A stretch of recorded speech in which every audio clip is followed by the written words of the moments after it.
আসসালামু আলাইকুম, কেমন আছেন সবাই? আশা করি আল্লাহর রহমতে ভালো আছেন। আপনাদের দোয়া আর আল্লাহর রহমতে আমরাও ভালো আছি। তো আমরা অনেকদিন পর একটি এপিসোড ছেড়েছিলাম, রেল লাইনের অভিশপ্ত রাত। তো ওই এপিসোডটা কেমন লেগেছে আপনাদের কাছে তা অবশ্যই আমাদের কমেন্ট বক্সে জানাবেন। আর আপনাদের কোন ধরনের ঘটনা পছন্দ, কোন ধরনের ঘটনা আমরা সংগ্রহ করব। গ্রামের ঘটনার জন্য খোরশেদ আলম আছে, আর শহর অঞ্চলের ঘটনা টুকটাক আমাদের অন্য পলাশ সংগ্রহ করে থাকেন। কাজের ফাঁকে ফাঁকে আমরা সবাই একটা পেশায় নিয়োজিত আছি, সেই পেশার ফাঁকে ফাঁকে আমরা আপনাদের জন্য ঘটনা শেয়ার করি বা শেয়ার করার জন্য সংগ্রহ করে থাকি ঘটনাগুলো। তো অবশ্যই আপনারা জানাবেন কোন ঘটনাগুলো আপনারা বেশি শুনতে চান, সেই সব ঘটনাই আমরা বেশিরভাগ সংগ্রহ করব।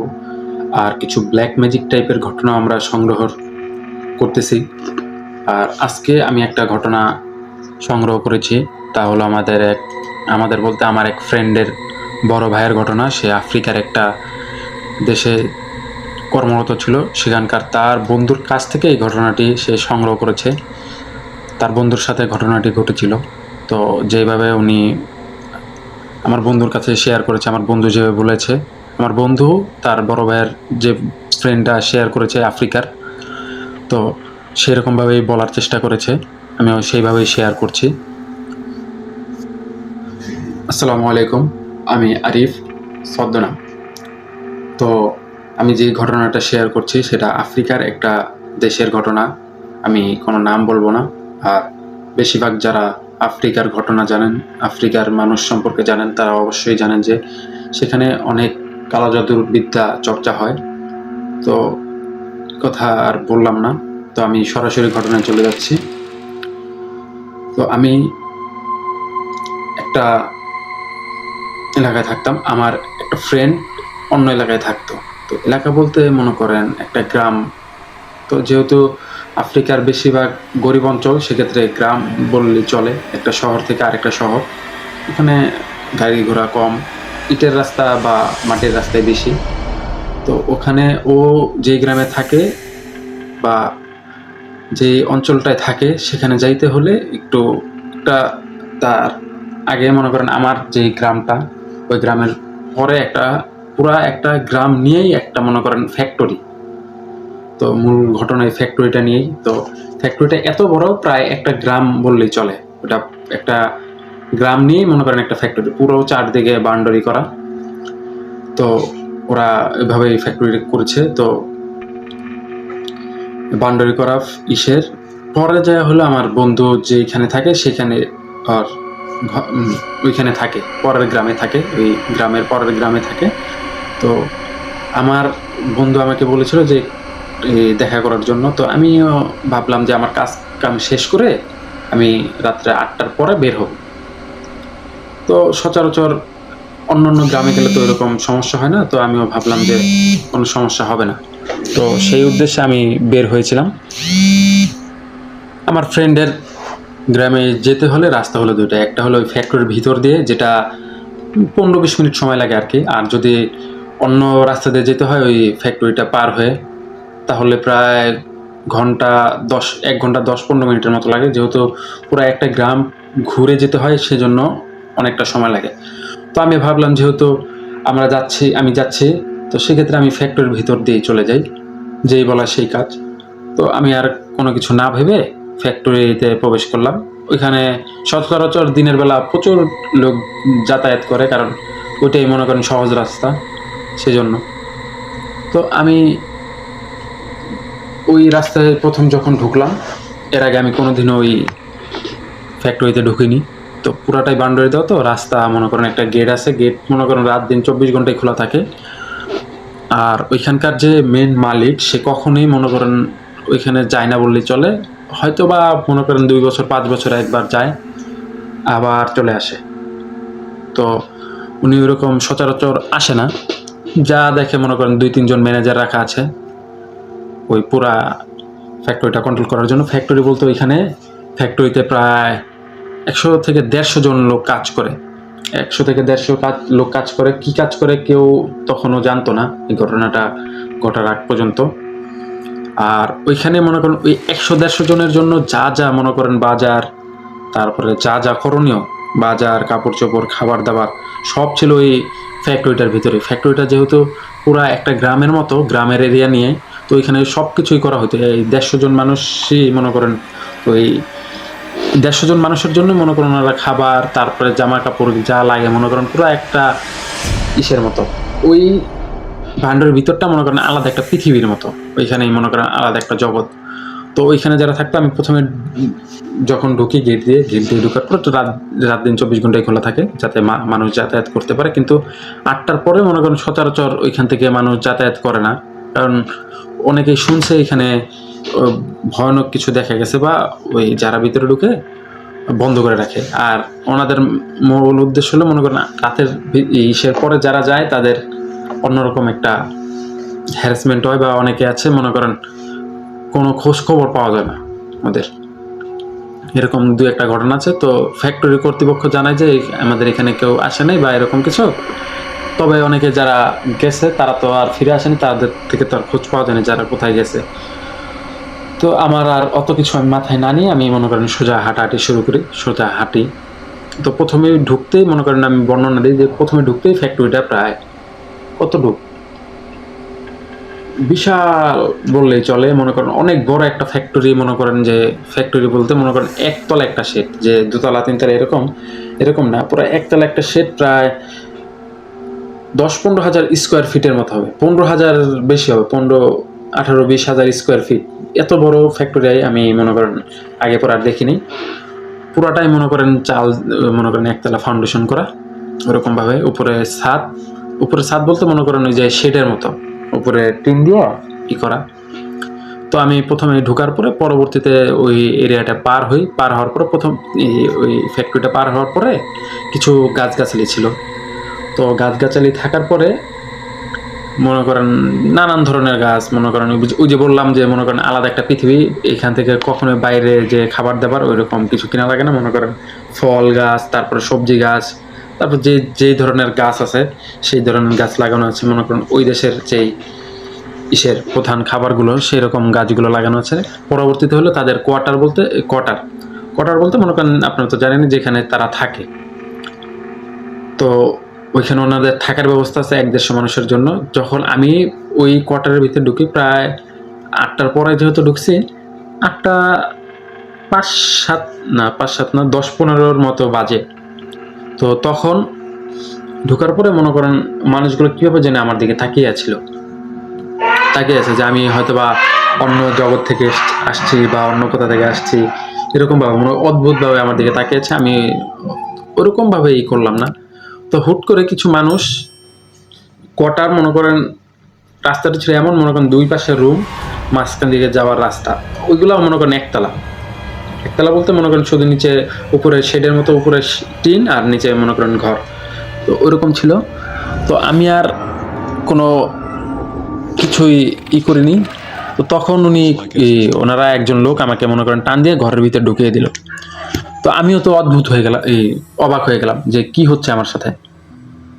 তো হঠাৎ করে যখন এরকম হলো, আমি তো পুরাই অবাক যে কি হচ্ছে আমার সাথে, আমি তো আর বুঝতেছি না।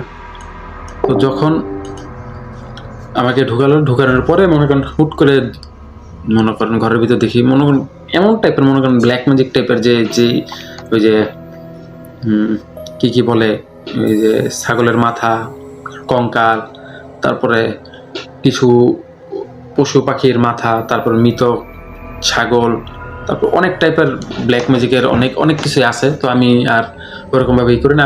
আমি তো তখন মনে করেন চিল্লাচিল্লি করতেছি যে আমাকে কেন ধাক্কা দিলেন, কেন করতেছেন এরকম। আমি তো মনে করেন তখন ভয় পেয়ে গেছি যে কিছু না আমাকে করে। তো তারপরে আমাকে ওনারা বললো যে এইখান থেকে তুমি যে আসছো, তোমাকে আমরা আর কিছু বললাম না, তুমি এত রাতে এখান থেকে আসছো, তোমাকে কিছু করবো না, তুমি চলে যাও। আর জানি তুমি আসার পথে তুমি যদি এদিক দিয়ে কোথায় যাচ্ছ। পরে বললাম যে আমার একটা ফ্রেন্ড আছে, ওর বাসায় ও যাইতে বলছিল, এই জন্য আমি যাচ্ছি। তো ওনারা বললো তুমি যে এখান থেকে যাচ্ছ, আসার সময় কিন্তু এদিক দিয়ে আর আইসো না, তুমি ওদিক দিয়ে ঘুরে চলে যাও, তুমি পুরা এদিক দিয়ে আর ঢুকবা না, ঢুকলে কিন্তু তোমার সমস্যা হবে। তো আমি নর্মালি ভাবলাম কি আর সমস্যা হবে, ওনারা অনেক ভালোভাবে বুঝাইছে। তো আমিও ভাবলাম আচ্ছা, আমি বললাম আচ্ছা ঠিক আছে, যা হবে পরে দেখা যাবে, আপনারা আমাকে যাইতে দেন। তো ওইখানে প্রায় ওইখানে যে চাকরি করতে 1-150 লোক, তো ওনারা সবাই মনে করেন চলে আসছে। তো 1-200 লোক দেখে আমি তো প্রথমে রুম থেকে বের হয়ে ভয় পেয়ে গেছি যে আমাকে না মেরে ফেলে বা কোনো কিছু, আমি তো ওরকম কিছু করি নাই বা এইখানে প্রথম আসছি। তো ওই যে একজন লোক আমাকে টান দিয়ে ভিতরে ঢুকিয়ে যে জিজ্ঞাসা করলো, উনি সবাইকে বললো তোমরা চলে যাও, এটা কোনো নেই, ও চলে যাক, সমস্যা নেই। তো এখান থেকে আমি হাঁটা শুরু করলাম। হাঁটা শুরু করার পরে মনে করেন পরবর্তী প্রায় 10 থেকে 15 মিনিট আমি হাঁটছি। হাঁটার পরে গিয়ে আমি দেখি যে পুরা যে ইটা ছিল, মনে করেন আজগুবি, মনে করেন কি শিয়াল ডাকতেছে, অনেক ধরনের প্রাণী, কুকুর, শিয়াল, তারপরে কিরকম মরা মানুষের কিরকম একটা বিশ্রী গন্ধ, মনে করেন যে মানুষ ওই মাংস পচা একটা গন্ধ, এরকম তীব্র একটা গন্ধ নাকে আসছে। তো আমি তো একা, তখন হাতে একটা টর্চ লাইট ছিল, তো আমি তো খুব ভয় পাইতেছিলাম। তো ভয়ে মনে করেন আমি যে ঘাড় ঘুরিয়ে মনে করেন অন্যদিকে তাকাবো, ওই তাকানোটার শক্তি আমার ছিল না। তো আমি তো ওইভাবে মনে করেন হাঁটতে মনে করেন সোজা টর্চ মেরে রাস্তার দিকে হাঁটতে যাচ্ছি। তখন হুট করে মনে করেন এমন একটা অবস্থা হলো, মনে হচ্ছে যে পিছন দিক দিয়ে কেউ আমাকে ফলো করছে। তো আমি তো মনে করেন ভয় আর তাকাতে পারছি না। তো এরকম মনে করেন যে আমি আর ওইভাবে তাকানোর সাহায্য হতে পারছি না। আমি চুপ মনে করেন স্থির হয়ে গেলাম, এক জায়গায় দাঁড়ালাম। দাঁড়ানোর পরে যখন দাঁড়ালাম তখন বললো না, কিছু নাই, সব স্থির, সব ঠান্ডা। মনে করেন যখনই হাঁটা শুরু করছি তখনই মনে হচ্ছে যে ওই যে গাছের যে শুকনো পাতাগুলো পা দিচ্ছে, ওইখানে মনে করেন মচমচ করে একটা আওয়াজ হচ্ছে। তো ওইরকমভাবে আমি আর করি নাই। আমি হাঁটতেছি, হুট করে আমার কিভাবে জানি মনে করেন মনের ভিতরে একটা সাহস আসলো, পিছের দিকে আমি ঘুরে আমার টর্চ লাইটটা ওইদিকে মুভ করার পরে তখন দেখি কিছুই নেই। তো পরবর্তীতে আবার মনে করেন আমি যখন হাঁটা শুরু করলাম, ওই 10-15 মিনিটের ভিতরে এই ঘটনাটা ঘটতেছে। তো আমি যখন হাঁটা শুরু করলাম, তো তখন আবার ওই সেই সেম অবস্থা, আশপাশ দিয়ে কুকুর ডাকতেছে, শিয়াল ডাকতেছে, তার ভিতরে ওই মাংস পচা গন্ধ। তো আমি তো মনে করেন একবারে টমাটাইজ, বলতে মনে করেন আমার ব্রেনটা আর কিছু কাজ করছে না, আমি এখানে কি করব।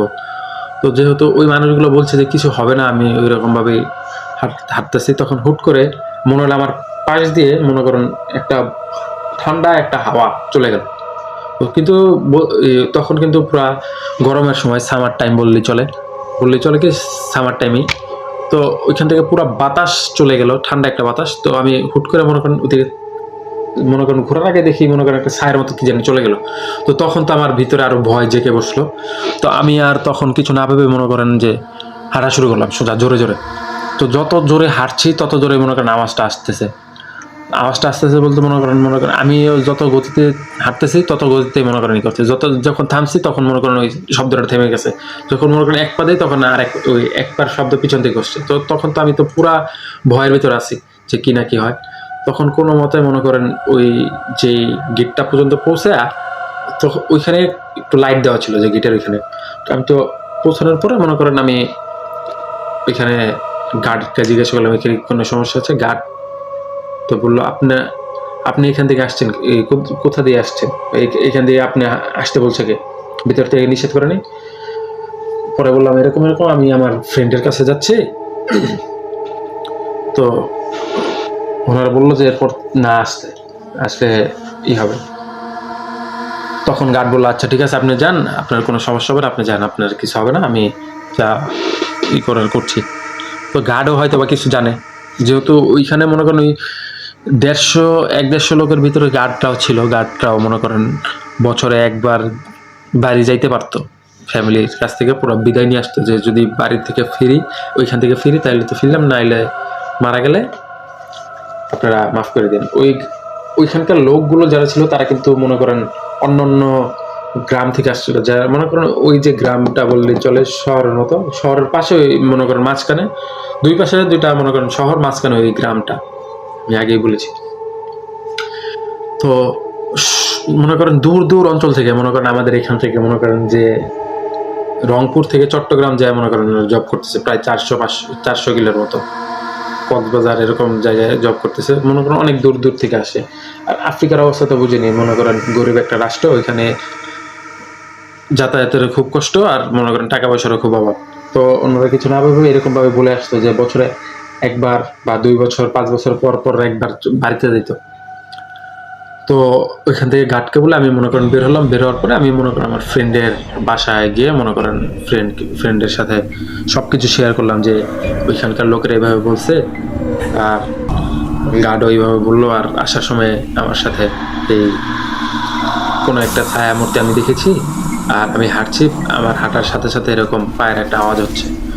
তো আমি বন্ধুকে শেয়ার করার পর বন্ধু বললো যে এগুলো ভুয়া কথা, এগুলো অনেক মানুষের মনে কর কুসংস্কার, এগুলো কিছুই না। তো আমি বন্ধু ওয়াশরুমে গেল, যাওয়ার পরে ওয়াশরুমের আমাদের বাংলাদেশে যেমন ওনারা সেপারেট একটা রুমে থাকতো, যে ভিতরে ওয়াশরুম একটা রুম, মানে যেরকম সেপারেট, তার উপর তো মনে করেন একটা সানসেট বললেই চলে, আমরা নর্মাল ভাষায় সানসেট বলি। তো ওইখানে হুট করে থাকে, আমার মনে হইলো না কে জানি বসে আছে, মনে করেন দুইজন লোক, একটা মানুষের 2 মাথা। তো আমার দিকে তাকায় আছে, মনে করেন আমি তো খুব ভয় পেয়েছি, মনে করেন আমি কিছু বলতেও পারতেছি না, মনে করেন আমার মুখ দিয়ে আওয়াজ বেরোচ্ছে না। তো যখন আমার দিকে তাকিয়েছে, আর কি জানি মনে করেন 2টা গলা একজনের সাথে কথা বলতেছে ফিস ফিস করে, মনে করেন ওই কথা আমি শুনিনি। তখন আমি তো মনে করেন পুরা বরফ হয়ে গেছে, মনে করেন আমার কোনো কিছু গলা দিয়ে বের হচ্ছে না, পুরা জমে গেছি, মনে করেন স্ট্যাচু, কোনো নড়তেও পারতেছে না, কোনো শব্দ বেরোচ্ছে না মুখ দিয়ে।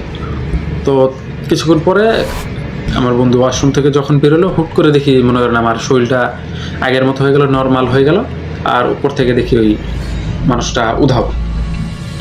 তো আমি বন্ধুকে শেয়ার করলাম, কয় এগুলো সব তোর মনের ভুল, এগুলো কিছুই না, তুই হয়তো বা ওই এরিয়া দিতে ভয় পাইছিস, এই জন্য তোর এরকম হচ্ছে। তো প্রায় যেহেতু 8টায় ওইখান থেকে করছি, প্রায় 9:30টায় আমার বন্ধুর বাসায় পৌঁছেছি, প্রায় ঘন্টাখানেকের মতো আড্ডা দিছি, একটু খাওয়া দাওয়া করছি। খাওয়া দাওয়া করার পরে আমি আবার মনে করেন বের হয়েছি।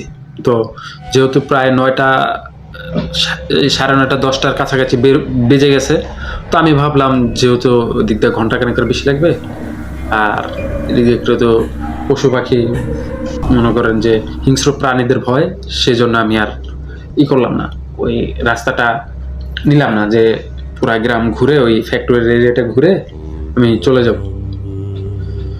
তো ওইখানে আমি মনে মনে ভাবতেছি যে ওনারা নিষেধ করলো, আমার কি যাওয়া ঠিক হবে? তো আমি আরও কিছুক্ষণ চিন্তা ভাবনা করার পরে যখন ওই ফ্যাক্টরির কাছাকাছি চলে আসলাম, আমি ভাবলাম যে তাহলে এদিক দিয়ে চলে যাই, যেহেতু আগেরবার আসছে। আর আমি আগে খেয়াল করছি যে সিকিউরিটি গার্ডটা চেঞ্জ হয়েছে।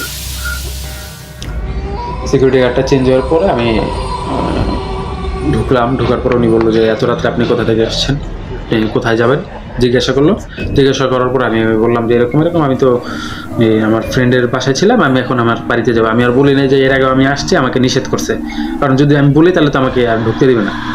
তো সিকিউরিটি গার্ড আগেই বলে দিল যে ভিতরে যদি আপনার সাথে কিছু হয়, এটা কিন্তু সম্পূর্ণ দায় আপনার। আমি আপনাকে বলতেছি যে আপনি ঘুরে যান, আর ভিতরে কিছু হলে সম্পূর্ণ দায় আপনার, আমরা কিন্তু কোনো দায়ী নেই। এরকমভাবে অনেক কিছু বলার পরে তো বলার পরে আমি বললাম যে ঠিক আছে, কোনো সমস্যা হবে না, সমস্যা হলে আপনার কোনো দায় নেই, আমরাই দায়ী। তো আমিও আবার ওই যে 15 মিনিটের যে রাস্তাটা ছিল ওই কোয়ার্টার পর্যন্ত, তো সেখানেই তো মূল ঘটনা ঘটছে। তো আগের যে ভয়টা পাইছি সেখানেই। তো আমি মনে করেন আবার ওইখান থেকে ওই গেট থেকে আবার হাঁটা শুরু করলাম। তো আমি আরও মূল কথা বলে নিই। মূল কথা বলতে মনে করেন ওই পুরা যে এরিয়াটা ছিল, ওই পুরাটার ভেতরেই মনে করেন বলি দিয়ে মনে করেন মানুষ ব্ল্যাক ম্যাজিক করতো। ওই যে মেন যে মালিক ছিল, বছরে 1-2বার আসতো, উনি মনে করেন ওনাদের ম্যানেজার দিয়ে মনে করেন ব্ল্যাক ম্যাজিক করানোর জন্য মনে করেন ওই পুরো ফ্যাক্টরিটাই মনে করেন পুরো ব্ল্যাক ম্যাজিকের ছিল। তো আমি আবার চলে যাই, আমি আপনাদের বললাম একটু মনে করেন বুঝাতে। তো ওই যেই রাস্তা দিয়ে আমি এসেছিলাম, সেই রাস্তা দিয়ে আমি আবার যাচ্ছি। তো এখন যেহেতু একটু রাতটা গভীর হয়েছে, প্রায় 10টার 10 বাজে। সেজন্য আমি মনে করেন একটু ভয় পাইতেছিলাম, যেহেতু এর আগে মনে করেন 8:30টার দিকে এরকম ঘটনা ঘটছে, রাত একটু গভীর হচ্ছে। তো যেহেতু মনে করেন অজপাড়া গায়ের মতোই, মনে করেন চারদিকে গাছপালা, কোনো নাই, 15 মিনিটের রাস্তাটা।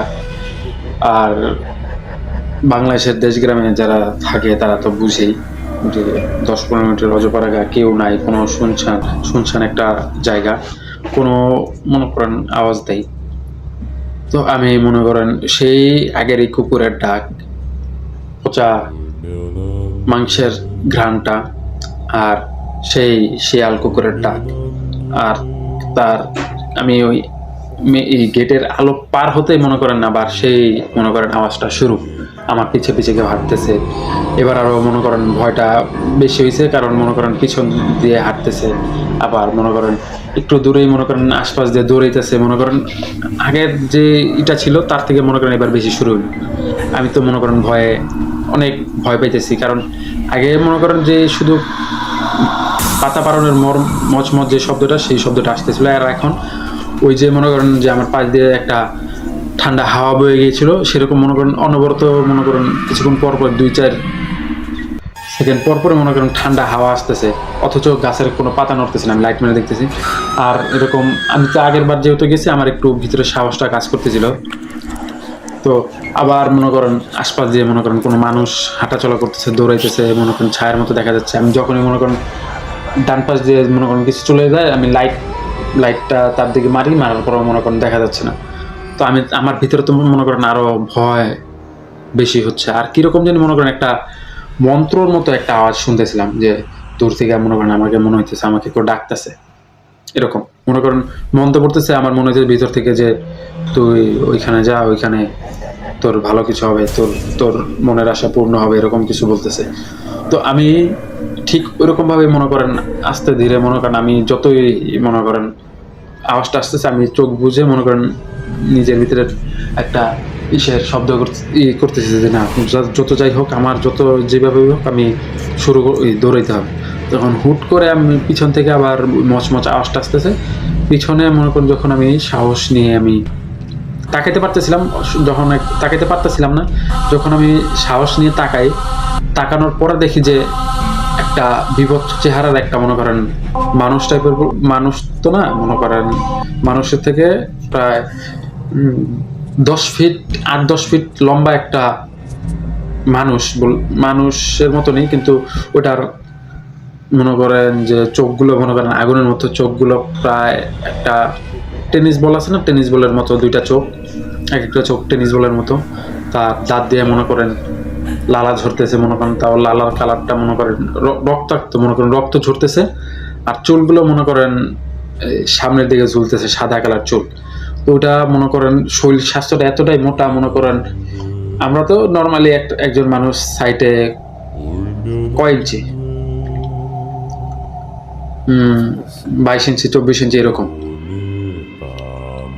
বাংলাদেশের যে মানুষগুলো আছে আপনাদের দেশের, আমার ফ্রেন্ড বলতেছে 22 ইঞ্চি 24 ইঞ্চি। আফ্রিকার মানুষগুলো একটু হয়, ওইটা 26 বা 30 সর্বোচ্চ মনে করেন যারা ফ্যাট হয় 30, ওইটা প্রায় 70-80 ইঞ্চির মতো লম্বা এই সাইটে মনে করেন দেহ, আর 10 ফিট উঁচু। তো ওটা দেখেই তো মনে করেন আমার একবারে শরীরের কুসুম দাঁড়িয়ে যায়, আর মনে করেন ওইখানে মনে করেন আর আমার গলা দিয়ে আওয়াজ বেরোচ্ছে না, আমি চিৎকার দিব, আর মনে করেন পুরো শরীর আমার জমে গেছে। তো আমি বলে নিই আমি কিন্তু মুসলিম ছিলাম, তো আমি তখন আল্লাহু আকবার বলে মনে করেন একটা দৌড় দিয়ে মনে করেন সেই কোয়ার্টারে চলে যাই। সেই কোয়ার্টারে যাওয়ার পরেও প্রত্যেকটা মানুষই কেমন জানি আমার কাছে অদ্ভুতভাবে মনে করেন আমার আওয়াজ শুনে বের হওয়ার পরে মনে করেন সবার হাতে মনে করেন ওই যে কি বলে চলে, যে কাটারি বলতে মনে করেন দায়ের মতো, সবাই মনে করেন আমাকে মারার জন্য মনে করেন ওই যে লোকটা আমাকে বলছিল যে তুমি আর আসবে না এখান থেকে, ওই লোকটা বলতেছে তোরে আসতে আমি মানা করছিলাম, তুই কেন আসছিস, মনে করেন এরকম ভাবে বলতেছে। আর দেখি ওই দা নিয়ে সবাই মনে করেন আমার দিকে আগে আসতেছে, যে হয়তো আমাকে মেরে ফেলবে। তো আমি তো বলে নেই, মনে করেন আমার যে ফ্যামিলির যে লোকরা ছিল ওনারা তো আমাকে ফোন দিচ্ছে, আমার ফোনের মনে করেন কোনো হচ্ছে না। সেই ক্ষেত্রে মনে করেন আমি আগে বলে আসছিলাম যে এরকম কোনো যদি সমস্যা হয়, যেহেতু ওইখানে সবাই জানে যে সমস্যা হয়, সমস্যা হলে তোমরা আইসো। তো ওনারা কি করলো, অনেকক্ষণ ধরে ফোন দিতেছে। ওই যে আমি যখন ফ্রেন্ডের লাস্ট আমার সাথে কথা হয়, আমি কিন্তু এখন ঢুকতেছি ফ্রেন্ডের বাসা থেকে বের হওয়ার সময়, আমি কিন্তু এখন এই দিক দিয়ে ঢুকতেছি, তোমরা ই করো। তো এই আমি বলে নিই, আমার বাসার পাশেই ছিল একটা পুলিশ স্টেশন। তো পুলিশ স্টেশন থেকে মনে করেন পুলিশ নিয়ে আমার ফ্যামিলির লোকরা মনে করেন ওই মেন গেটের দিকে আসতেছে। মেন গেটের ওইখানে মনে করেন যেখান থেকে আমি প্রথমে ঢুকছি, তো ওইখানে ওনারা সিকিউরিটি গার্ডের সাথে তর্কাতর্কি করতেছে। তো আমি আর মনে করেন অত দূর তো জানি, ওইখান থেকে আরো 5-7 মিনিটের রাস্তা, 5-7 মিনিট প্রায় 10 মিনিটের রাস্তা। তো ওনারা আমার পিছে ধাওয়া করছে, আমি তো মনে করেন প্রাণ বাঁচানোর জন্য আপ্রাণ চেষ্টা করছি। আর সাইড দিয়ে আমার মনে হচ্ছে যে ওই 10 মিনিটের কোটার থেকে যে রাস্তাটা ছিল ওইখানে তো গাছপালা ছিল, ওই গাছপালার সাইড দিয়ে আমার মনে হচ্ছে ওই যে যে আমি অবয়বটা দেখেছি 10 ফিট লম্বা, 60-70 ইঞ্চি মনে করেন, যে সাইডে এই বিশাল দেহি, ও মনে করেন আমাকে ধরার জন্য দেহে আসছে। তো যখন আমি ওই যে ফ্যাক্টরিতে ঢুকতেই গেট দিয়ে ঢুকতেই কিন্তু ফ্যাক্টরিটা, তখন আমি কি ওই ফ্যাক্টরির ভিতরে ডাইরেক্ট চলে যাই। তো ফ্যাক্টরির ভিতরে লুকানোর জন্য চলে যাই, তখন দেখি আমার একটা পরিচিত একটা ভাই ওইখানে জব করে। তো যখনই আমি যাই, যাওয়ার পরে মনে করেন ওনার কাছে বলি, কয় তুই অনেক বড় ভুল করে ফেলেছিস, তোর তো এখানে আসা উচিত হয়নি, কিন্তু তোকে তো এখন বাঁচানো অসম্ভব। আর তুই বলিস না যে তুই আমার আত্মীয়, তাহলে কিন্তু তোর সাথে আমারও মৃত্যু হবে, আমাকেও মেরে ফেলবে। তো উনি যত সম্ভব পারতেছে মনে করেন যে আমাকে সেভ দেওয়ার জন্য মনে করেন কোনো এক জায়গায় লুকানোর একটা করতেছে, ব্যবস্থা করতেছে। যে ওই আমি বলি আপনাদের যে থাক টাইপের মনে করেন ঠেলে নেওয়া যাওয়ার মতো মনে করেন একটা আছে না, যে কুকিজ মনে করেন বিস্কুটগুলো আমরা বিদেশে দেখি যে বিস্কুট করে যে র্যাকের মতো বা ডিপ ফ্রিজের মতো, এই ডিপ ফ্রিজের থেকে বের করে মনে করেন 3-4টা থাকের মতো ওইখানে মনে করেন পিস প্রায় 3টা থাকের মতো মনে করেন, প্রায় ওইটাও মনে করেন 7-8 ফিট লম্বা। তো ওইটা নিয়ে মনে করেন আমাকে বলছে যে এইটার পিছনে লুকায় থাকবি, আর এখানে যা হয় কিছু কাউকে বলবি না, যাই দেখোস আর যাই হয় তোর ফ্যামিলির কাউকে বলবি না, আর কোনো শব্দ করবি না। তো আমার যেহেতু ওই ভাইটাও জানতো যে এখানে কি হয় না হয়, কিন্তু ওইখানে একবার যারা জবে ঢুকে তাদের সাথে কন্ট্যাক্ট করে নেওয়া হয় যে এরকম প্রায় 10 বছর না জানি 15 বছরের, পরবর্তীতে আমি শুনছি। তো ওইরকম ভাবে মনে করেন আমাকে লুকায় রাখার পরে আমি হুট করে মনে করেন যেহেতু ডিপ ফ্রিজ থেকে বের করে ওই সাইটে রাখছে, আরেক জায়গায় নিয়ে যাবে অন্য লোকেরা। আমার ভাইয়ের কাজটা করছে ওইখানে মনে করেন হিসাব রক্ষক, মনে করেন লেখালেখি যে কয়টা মনে করেন ওই র্যাক যাইতেছে ওইগুলা হিসাব করে লিখে রাখবে। প্রায় 10-15টা র্যাকের পিছনে আমি লুকাইছি। তো যখন আমি করলাম যে ডিপ ফ্রিজের মাংসগুলো কেমন জানি লাগতেছে, তো হুট করে আমি দেখার জন্য মনে করেন ওই ডিপ ফ্রিজের উপরে যে কাপড় পলিথিন টাইপেরই আছে ওইটা আমি উঁচু করলাম। উঁচু করার পরে দেখি মানুষের হাত দেখে তো মনে করেন আমি ওই শেষ। আমার মনে করেন কি ভিতর দিয়ে তখন কি যাচ্ছে যে হিমস্রোত, একটা মনে করেন ঠান্ডা স্রোতের একটা মনে করেন আমার রক্ত পুরোটা ঠান্ডা হয়ে গেছে, এরকম একটা অবস্থা। তার পরবর্তীতে আমি আর মনে করেন মুখ দিয়ে কোনো শব্দ বেরোচ্ছে না। ওই এটা মনে করেন কন্টিনিউয়াসলি মনে করেন র্যাকগুলো নিয়ে যেয়েছে, 15-16টা র্যাক, প্রায় 8-10টা 7-8টা র্যাক নেওয়া হয়েছে। পরবর্তীতে মনে করেন আমি হুট করে যে কি আছে এখানে মানুষের হাত কি অরিজিনাল নাকি বের করার জন্য মনে করেন আমি আরেকটা ওইখান থেকে পলি উঁচা করার পরে আমি যেটা দেখি ওইটা দেখার জন্য আমি মোটেও প্রস্তুত ছিলাম না। এমন একটা অবস্থা যে আমার যে ফ্রেন্ডের বাসায় আমি গেছি ওই ফ্রেন্ডের মাথা ওইখানে মনে করেন আমার দিকে তাকিয়ে আছে ওই র্যাগের ভিতর থেকে। আমি তো পুরাপুরি মনে করেন অবাক হয়ে যাই যে এরকম। আমি তো মনে করেন এতটা ভয় পাইছি সত্যি বলতে, যে মনে করেন আমার মুখ চাপ দিয়ে রাখার পরে পরবর্তীতে আমার ওই ভাই আছে, ভাইয়ের কাছে আর সহ্য না করতে পারে মনে করেন আমি চিল্লানি দিয়ে মনে করেন আমার ভাইয়ের কাছে চলে যাই। আমার ভাইও তো মনে করেন ভয় পেয়ে যায় যে তুই এটা কি কাজ করলি, আমি তোর এখানে লুকিয়ে রাখছি, এখন তো আমারও জীবন হুমকির মুখে। তো পরবর্তীতে মনে করেন আমি ফ্যাক্টরি থেকে দৌড় দিয়ে মনে করেন বের হয়ে যাওয়ার পর দেখি যে আমার আব্বা মা পুলিশ নিয়ে মনে করেন এখানে তর্কাতর্কি করতেছে। তো যখনই আমি আর বাবা মার কাছে যাওয়ার পরে মনে করেন আমি তখন ওই পুলিশ আমাকে বলে, এই যে সিকিউরিটি গার্ডকে ধরে, যে এই যে ওই এইখানে ছিল, আপনারা আগে কেন বলেন না, মনে করেন এই নিয়ে মনে করেন তুল কালাম কাণ্ড শুরু হয়। তো আমার মুখ দিয়ে তখন কথা বেরোচ্ছিল না। তো আমি তখনই মনে করেন মার কোলে গিয়ে আমি মনে করেন সেন্সলেস হয়ে যাই। সেন্সলেস হয়ে যাওয়ার পরে মনে করেন ওই আমার যে ভাইটা ছিল উনি ওর ডরে মনে করেন আমার এই পুলিশের কাছে চলে আসে, যে যেহেতু ছোট ভাই বের হয়ে এসেই পড়েছে, তাহলে তো যেহেতু পুলিশও আছে এখানে সব ঘটনা আবার মনে করেন জানাজানি হয়ে যাবে, আর পরবর্তীতে উনি হয়তোবা যদি এইখানে থাকে তাহলে হয়তোবা মনে করেন ওনাকে মেরে ফেলা হইতে পারে। তো এই জন্য মনে করেন উনি পুলিশ স্টেশনে যায়। আর তখন আমার তো সেন্সলেস, আমাকে বাসায় নিয়ে যাওয়া হয়। নিয়ে যাওয়ার পরে মনে করেন আমি আর প্রায় পরের দিন দুপুরবেলা জ্ঞান ফিরে।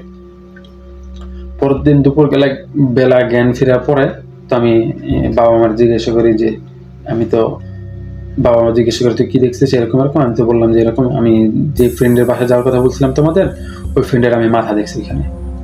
তো ওই আমি নাম বলছি, ওই বড় ভাইয়ের নাম সাব্বির। তো ওই সাব্বির ভাই ওই পুলিশের কাছে মনে করেন সব স্বীকারোক্তি দেয় যে এরকম এখানে এরকম অপকর্ম করা হয়, ব্ল্যাক ম্যাজিক টাইপের। আর যাদের দেহ আছে এরকম পিস করে ওই অন্যান্য যারা ব্ল্যাক ম্যাজিকের করে উপাসনা করে বড় বড় যে গোষ্ঠীর, তাদের কাছে দেওয়া হয়।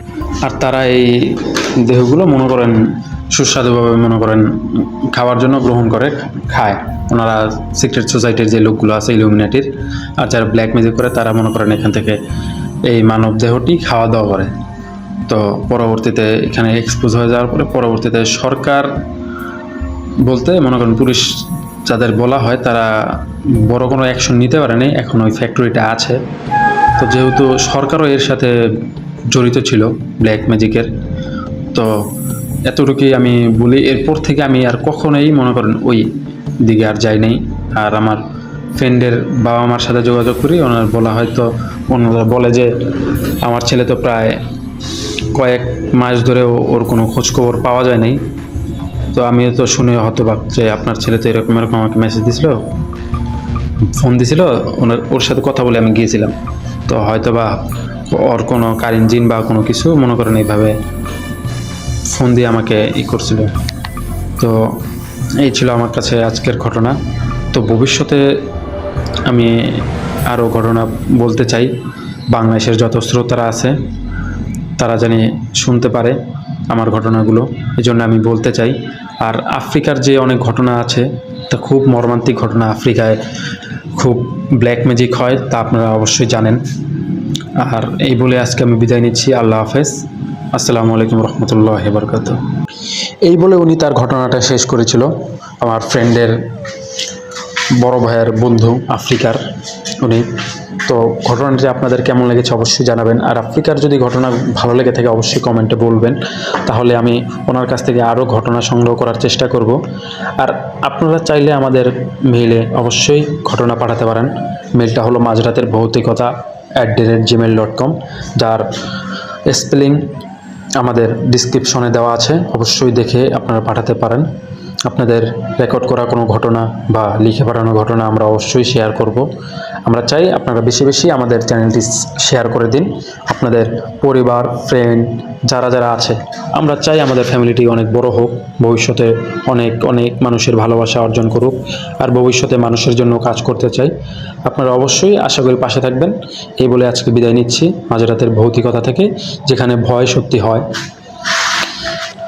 আল্লাহ হাফেজ, আসসালামু আলাইকুম রহমতুল্লাহি ওয়া বারাকাতুহু।